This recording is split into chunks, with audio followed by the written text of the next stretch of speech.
وبادروا آجالكم بأعمالكم فإنكم مرتهنون بما أسلفتم ومدينون بما قدمتم وكأن قد نزل بكم المخوف فلا رجعة تنالون. اپنی موت کی طرف اعمال کے ساتھ سبقت کرو کہ تم گزشتہ اعمال کے گروی ہو اور پہلے والے اعمال کے مقروض ہو، اور اب گویا کہ خوفناک امر نازل ہو چکا ہے جس سے نہ واپسی کا امکان ہے. ولا عثرة تقالون استعملنا الله وإياكم بطاعته وطاعة رسوله وعفى عنا وعنكم بفضل رحمته.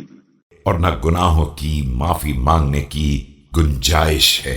اللہ ہمیں اور تمہیں اپنی اور اپنے رسول کی اطاعت کی توفیق دے اور اپنے فضل و رحمت سے ہم دونوں سے درگزر فرمائے. الزموا الأرض واصبروا على البلاء ولا تحركوا بأيديكم وسيوفكم في هوى ألسنتكم. زمین سے چمٹے رہو اور بلاؤں پر صبر کرتے رہو، اپنے ہاتھ اور اپنی تلواروں کو زبان کی خواہشات کا تابع نہ بنانا.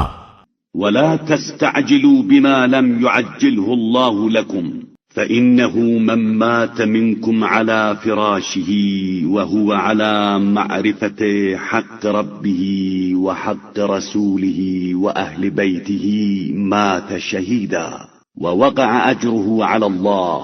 اور جس چیز میں خدا نے عجلت نہیں رکھی اس کی جلدی نہ کرنا، کہ اگر کوئی شخص خدا اور رسول و اہل بیت کے حق کی معرفت رکھتے ہوئے بستر پر مر جائے تو وہ بھی شہید ہی مرتا ہے اور اس کا اجر بھی خدا ہی کے ذمے ہوتا ہے.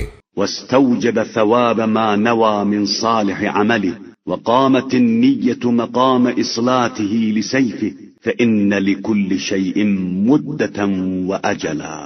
اور وہ اپنی نیت کے مطابق نیک اعمال کا ثواب بھی حاصل کر لیتا ہے کہ خود نیت بھی تلوار کھینچنے کی قائم مقام ہو جاتی ہے، اور ہر شے کی ایک مدت ہوتی ہے اور اس کا ایک وقت معین ہوتا ہے.